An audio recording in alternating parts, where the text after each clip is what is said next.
Donc je vais vous parler des ostéotomies fémorales de varisation, mais par fermeture interne. Donc je reviens très succinctement sur les indications qu'a bien exposé Romain. C'est évidemment une arthrose fémoro-tibiale externe isolée avec une origine fémorale principalement, qui peut être primitive, souvent sur des valgus fémoraux et chez des adultes de 40 à 60 ans. Ici l'exemple d'une femme de 46 ans. Parfois sur des arthroses secondaires post-ménicectomie chez des patients parfois plus jeunes, comme dans ce cas d'un patient de 28 ans qui avait eu une ménicectomie externe avec une reconstruction du LCA à l'âge de 18 ans, 20 ans. Les objectifs de cette chirurgie, c'est d'éviter une hypercorrection, donc il faut une technique précise.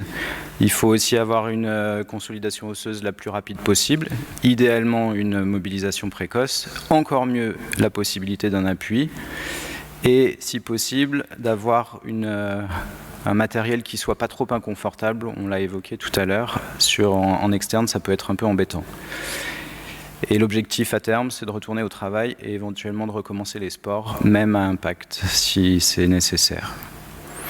Alors évidemment, il y a des complications dans la littérature, un taux total de 9%, avec principalement le matériel qui peut être embêtant. Et malgré tout, dans la littérature, il n'y a pas de véritable différence entre les ouvertures externes et les fermetures internes. Alors que décider? C'est difficile. Pour avoir une idée, on peut regarder un peu les avantages et les inconvénients de chaque technique. Donc l'ouverture externe est un petit peu plus précise, mais nécessite un abord assez étendu. La consolidation est réputée plus longue, l'appui est retardé et il y a surtout une gêne sur le matériel, sur la bandelette, sur le fascialata. À l'ouverture, dans la fermeture médiale, il y a une moins bonne précision. Pour certains auteurs, pour éviter les fractures de charnière, il peut nécessiter un petit abord externe. Mais en tout cas, la consolidation paraît plus rapide avec un contact os-os. Et dans certains cas, l'appui peut être assez précoce. Et enfin, le matériel semble beaucoup moins irritant et gênant pour les patients. Alors ma petite expérience personnelle, j'ai commencé en étant formé sur les ouvertures externes et puis avec l'expérience de traumatologie, la plaque en externe est quand même bien embêtante, d'autant plus que sur les ostéotomies, on va tendre le fascialata qui va se retrouver dans la convexité de la nouvelle déformation et qui va encore plus irriter la plaque, que la plaque va encore plus irriter. J'ai été amené il y a quelques années à faire une ostéotomie de fermeture interne chez une patiente qui en fait avait une peau complètement brûlée sur la face latérale, ce qui m'empêchait de faire une ouverture externe. Et au final, cette technique m'a bien plu. Donc j'ai débuté plutôt ce type d'intervention il y a 8 ans environ. La technique est assez basique, mais il faut bien respecter certaines choses. Donc l'ostéotomie biplanaire semble nécessaire en effet en cas de fracture de charnière, comme ça on peut avoir un moyen de réduction et puis ça donne une meilleure consolidation. Évidemment, on l'a dit, il faut des plaques verrouillées et il faut éviter les hypercorrections, ce qui nécessite un bilan préopératoire et une vérification péropératoire. L'installation est une installation de routine, on évite de mettre un garrot. L'abord est médial avec un relèvement du vaste médial, des rétracteurs antérieurs et postérieurs pour protéger le paquet vasculo-nerveux. On peut utiliser des broches et situer le niveau de l'ostéotomie en positionnant la plaque avant, avec un contrôle radiologique. Ostéotomie à la scie oscillante avec le genou fléchi. On fixe après réduction la plaque en extension et on fait un contrôle radiologique.